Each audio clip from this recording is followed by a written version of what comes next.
All right, today we're diving deep into a concept that's absolutely central to training the mind. We're talking about Samādhi, and we're going straight to the source, the ancient Pali texts, to see how this incredible practice of concentration can really reshape how we experience the world. So let's kick things off with a big question, one that really gets to the heart of it all. How in the world does a focused mind lead to freedom? I mean, real freedom. That's the puzzle we're going to piece together today. Okay, first things first, you gotta understand that concentration, or samadhi, isn't something that just happens in a vacuum. Nope. It's actually one part of a bigger, more powerful system for developing the mind. It's called the threefold training. So this threefold training, it starts with sila, which is all about ethical conduct. Think of it like building a solid, steady foundation. Once you have that stability, then samadhi, or concentration, can really start to take root. And once your mind is concentrated, well, that's the perfect launch pad for developing panya, which is wisdom, or that deep, profound insight. You see how it works? Each step beautifully builds on the one before it. So, when these ancient texts talk about samadhi, what are they really talking about? What does it actually mean to have a focused mind in this context? Let's zoom in and get a clear definition. The original Pali term for this is just perfect. It's cittassa ekagata. Let's break that down. Chitta means mind or consciousness, and ekadetta, that means one-pointedness. So it's literally the art of bringing your mind to a single point. All your mental energy unified and totally unwavering. Pretty cool, right? But here's where it gets really interesting. The texts are super clear that concentration is just a tool. And like any tool, it can be used in different ways. You can have miccha samadhi, or wrong concentration, like a safecarker who's incredibly focused on breaking into a vault.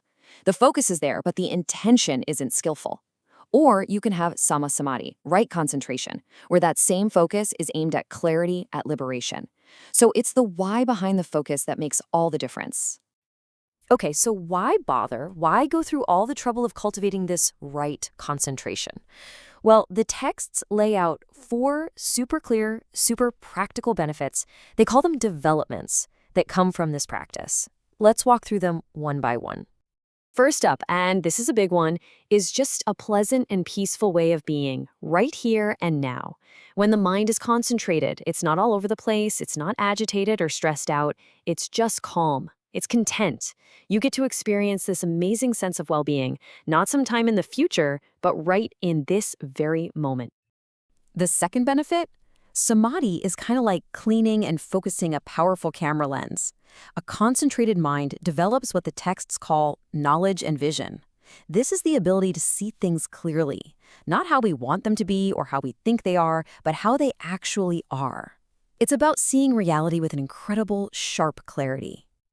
Number 3, a concentrated mind is the absolute bedrock for strong mindfulness and what's called clear comprehension. It gives you the power to stay present, to sustain your awareness. You can actually watch your thoughts and feelings come and go without getting totally swept away by the drana. And finally, we get to the ultimate practical goal. This is the big one, the destruction of the asavas. These are those really deep-rooted mental pollutants.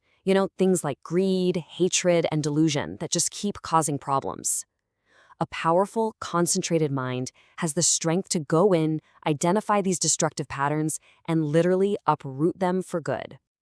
Okay, so we get what samadhi is, and we know why it's so incredibly beneficial. But how do you actually do it? How is this right concentration cultivated in practice? Let's look at the path. Now, this is so important to get. Right concentration, or samma samadhi, isn't where you begin. It's actually the 8th and final factor of the famous Noble Eightfold Path. Think of it as the peak of the mountain you reach after you've done all the climbing. It's the culmination of everything that comes before it. And here's the key takeaway.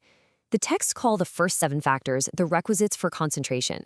Things like right view, right intention, right speech, all of them, they all have to be in place. They work together, in harmony, to create the perfect conditions, the perfect foundation. They literally prepare the mind so that this deep, skillful concentration can just naturally arise.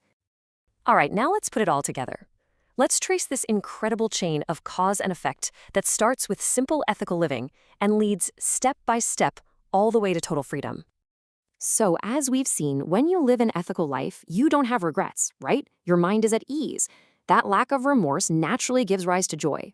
And what happens when your mind is joyful? It's the perfect condition for it to settle down and become concentrated. See?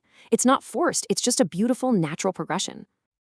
Then, once that mind is steady and concentrated, it becomes this incredibly powerful instrument. It's the stable platform you need to gain that knowledge and vision of things as they truly are. It's like you can finally see reality without all the usual filters of your own opinions, biases, and conditioning getting in the way. And this is the final game-changing step. When you can see reality that clearly, you naturally start to lose interest in the old, unskillful patterns of clinging and craving. It just doesn't make sense anymore. And that leads to dispassion and finally to vimutti, which means release, freedom. There's this quote from the ancient texts that just sums it all up perfectly. The purpose of concentration is the knowledge and vision of things as they are. It's so clear, isn't it? The whole point of building up this incredible mental power isn't just to feel blissful, it's to see clearly. The purpose of Samādhi is wisdom. So we'll end by turning that question back to you. Just imagine for a moment, if your mind were truly still, truly unified, truly powerful, what could you see? What patterns in your own life, what truths about the world around you, could you finally see with perfect, undeniable clarity? It's really something to think about. Thanks for joining me for this explainer.